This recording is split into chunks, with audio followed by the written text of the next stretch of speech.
दोस्त मैं कैलाश मिश्रा। मैं लास्ट 21 ईयर से सिविल सर्विस एस्पिरेंट को गाइड कर रहा हूँ। इंडिया का शायद ही कोई डिस्ट्रिक्ट होगा जहाँ मेरा पढ़ाया हुआ आईएएस और पीसीएस अधिकारी नहीं है।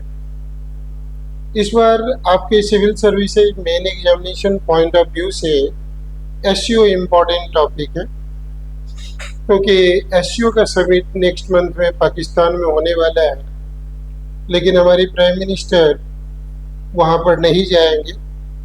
लेकिन नेक्स्ट मंथ में जब ब्रिक्स का समिट रशिया में होगा तो उसमें हमारी प्राइम मिनिस्टर जाएंगे। इनका मतलब है कि हम पाकिस्तान में होने वाले समिट को अवॉइड कर रहे हैं और रशिया को इम्पोर्टेंस दे रहे हैं। तो इस संदर्भ में आपसे क्वेश्चन पूछा जा सकता है। इसके लिए यह जरूरी है कि आप थोड़ा सा बैकग्राउंड को समझें कि एससीओ क्या है, एससीओ की फॉर्मेशन कब हुई, इंडिया के लिए एससीओ का इम्पोर्टेंस क्या है, इंडिया के सामने एससीओ का मेंबर के रूप में क्या क्या चुनौतियां हैं, ये सब एस्पेक्ट में आपको जानना चाहिए। ये आपके एग्जामिनेशन पॉइंट ऑफ व्यू से इम्पोर्टेंट है। जैसे आप देखेंगे कि एससीओ को पहले शंघाई 5 कहा जाता था। इसकी स्थापना 1996 में हुई थी शंघाई 5 के रूप में, और 2001 में इसमें उज्बेकिस्तान सम्मिलित किया गया। तब से जो है कि ये एससीओ, इनका नाम बदल करके एससीओ रख दिया गया। तो इनका मेन ऑब्जेक्टिव ये था कि क्षेत्रीय स्तर पर व्यापार वाणिज्य में सहयोग बढ़ावा दिया जाए, साइंटिफिक, कल्चरल, एडुकेशनल कॉपरेशन को प्रमोट किया जाए, ट्रांसपोर्टेशन, टूरिज्म, इन्वायरमेंट प्रोटेक्शन, ये सब जो है कि सुनिश्चित किया जाए।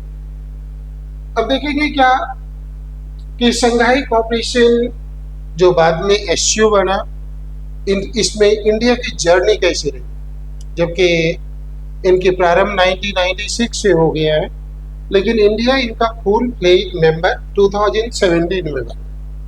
आप देखेंगे कि 2015 के ऊफा समिट में इंडिया और पाकिस्तान को फुल मेंबर के रूप में एडमिट करने की बात कही गई, और 2016 के ताशकंद समिट, इसमें इंडिया और पाकिस्तान ने एससीओ की मेंबरशिप के लिए मेमोरेंडम पर हस्ताक्षर किया, और 2017 के अस्थाना समिट में इंडिया और पाकिस्तान को फुल फ्लेज मेंबर बना दिया गया। वर्तमान में आप देखेंगे इसके 10 मेंबर्स हैं।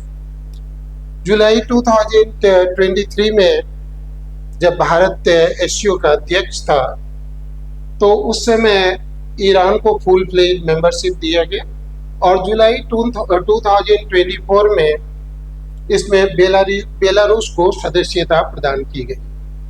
तो इस तरह से वर्तमान में एससीओ में 10 सदस्य हैं, और उनके ऑब्जर्वर स्टेट हैं अफगानिस्तान और मंगोलिया, और dialogue partner Armenia, Azerbaijan, Cambodia, Sri Lanka, Turkey, Egypt, Nepal, Qatar और सऊदी अरबिया। अब देखेंगे next aspect, Shanghai cooperation organisation विश्व का one of the largest trading organisation आप कह सकते हैं, सिक्योरिटी ऑर्गेनाइजेशन आप कह सकते हैं। तो इसका इम्पोर्टेंस यही है, आप देखेंगे कि वर्ल्ड पॉपुलेशन का 40% आप देखेंगे एससीओ का सदस्य है। एससीओ वर्ल्ड पॉपुलेशन का 40% कवर करता है, वर्ल्ड जीडीपी का 20% कवर करता है, वर्ल्ड के एरिया का 22% एससीओ में है। इसका स्ट्रेटेजिक सिग्निफिकेंस है, ये इस क्षेत्र की स्टेबिलिटी के लिए इम्पोर्टेंट है। ड्रग ट्रैफिकिंग और टेररिज्म को कंट्रोल करने के लिए यह ऑर्गेनाइजेशन बहुत ही इम्पोर्टेंट हो जाता है। नेक्स्ट एस्पेक्ट आप देखेंगे कि भारत के लिए इसका रिलीवेंस क्या। तो अगर एससीओ सक्सेसफुल होता है तो भारत इसके थ्रू सबसे पहले तो ये कोशिश करेगा कि चाइना और पाकिस्तान से भारत का संबंध जो है कि नॉर्मल हो जाए। भारत का बाउंड्री इशू जो है चाइना के साथ, पाकिस्तान के साथ, वह सेटल्ड हो जाए। इसके साथ साथ जो है कि नेक्स्ट ऑब्जेक्टिव जो होगा central Asia, Turkmenistan, Tajikistan, Kyrgyzstan, इसके साथ जो है कि रिलेशन इम्प्रूव हो इंडिया का। क्योंकि आप देखेंगे Kazakhstan is one of the largest reservoir of nuclear energy और तुर्कमेनिस्तान में नेचुरल गैस की पर्याप्त भंडार है और तजाकिस्तान हाइड्रो पावर में बहुत ही रिच कंट्री है। और इसके साथ साथ तापी इनिशिएटिव लिया गया था। Tapi means Turkmenistan, Afghanistan, Pakistan, India gas pipeline project की बात की गई थी। अगर यहाँ से हमारा रिलेशन अच्छा होता है तो इस केस में हमारा trade and commerce central Asian देशों के साथ इम्प्रूव हो जाएगा। नेक्स्ट एस्पेक्ट देखेंगे, इसमें सबसे बड़ा चैलेंज क्या आता है।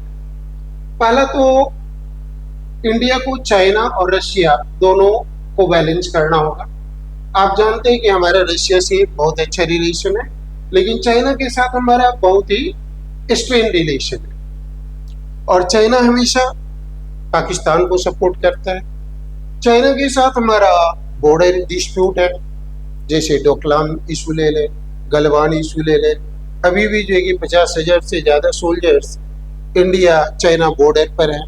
तो अगर हम इसका एससीओ अगर सक्सेसफुल होता है तो ऐसा स्पेकुलेशन किया जा सकता है कि इंडिया का चाइना के साथ अच्छा रिलेशन इम्प्रूव होगा।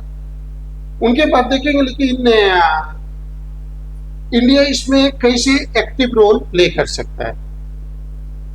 अगर इंडिया एक्टिव रोल प्ले करेगा तो इंडिया का प्रायोरिटी क्या है कि एससीओ के सभी देश जो है परस्पर नेशनल करेंसी में ट्रेड एंड कॉमर्स करें।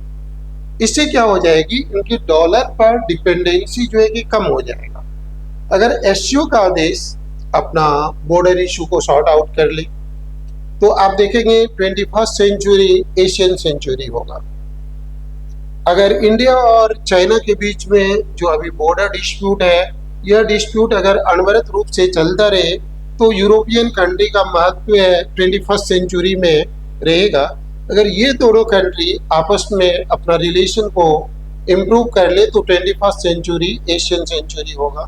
क्योंकि आप जानते हैं कि आज के डेट में चाइना वर्ल्ड का सेकेंड लार्जेस्ट इकोनॉमी है और इंडिया 5th लार्जेस्ट इकोनॉमी है। और ऐसा स्पेकुलेट किया जाता है कि 2027-28 तक इंडिया वर्ल्ड का 3rd लार्जेस्ट इकोनॉमी हो जाएगा। तो आज के संदर्भ में अगर आप देखेंगे तो अमेरिका वर्ल्ड का 1st इकोनॉमी है, चाइना 2nd है, जापान 3rd है, जर्मनी 4th है, इंडिया 5th है। तो ऐसे केस में क्या हो जाएगा, ऐसा स्पेकुलेट किया जाता है कि चाइनीज इकोनॉमी अमेरिकन इकोनॉमी को ओवरटेक कर देगा। और तो फर्स्ट इकोनॉमी कौन हो गया, चाइना वर्ल्ड का लार्जेस्ट इकोनॉमी, और इंडिया वर्ल्ड का 3rd largest economy, Japan world का 4th या 5th जैसे भी हो उस समय इकोनॉमी।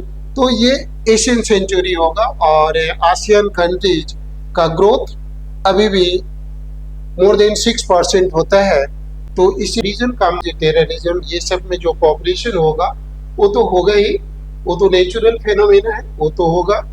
अब देखेंगे कि नेक्स्ट एस्पेक्ट जिसके कारण कि एससीओ अभी न्यूज में है, हमारे प्राइम मिनिस्टर पाकिस्तान में नेक्स्ट मंथ में होने वाले एससीओ समिट में पार्टिसिपेट नहीं कर रहे हैं।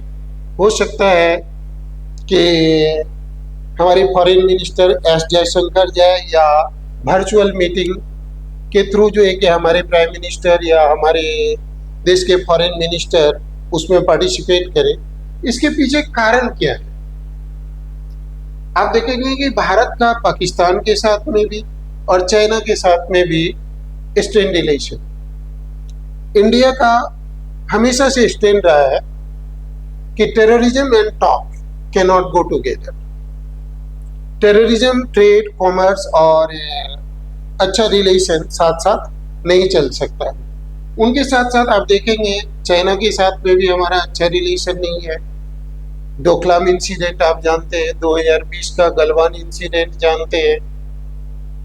तो इस कारण से इंडिया जो है पाकिस्तान नहीं जा रहा है। 2016 में इंडिया पाकिस्तान रिलेशन स्ट्रेन होने के कारण आप देखेंगे कि सार्क समिट नहीं हुआ था।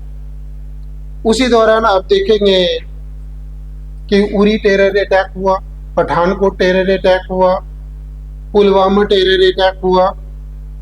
तो उसके बाद से हमारा पाकिस्तान के साथ संबंध तनावपूर्ण है और कोई भी बातचीत नहीं हो रही है। अगर पीएम मोदी वहां जाते हैं तो इनका मतलब है कि इंडिया पाकिस्तान को कॉन्सेशन दे रहा है। घरेलू स्तर पर भी मोदी गवर्नमेंट की आलोचना होगी कि पाकिस्तान के आगे झुक गया। पाकिस्तान इससे अपना डिप्लोमेटिक रिलेशन, अपना सिग्निफिकेंस एशिया में और भी बढ़ाने का कोशिश करेगा। इसलिए मेरे समझ से भी हमारे प्राइम मिनिस्टर को पाकिस्तान नहीं जाना चाहिए, जूनियर लेवल के डिप्लोमेट को भेजना चाहिए या वर्चुअल समिट होना चाहिए। Thank you.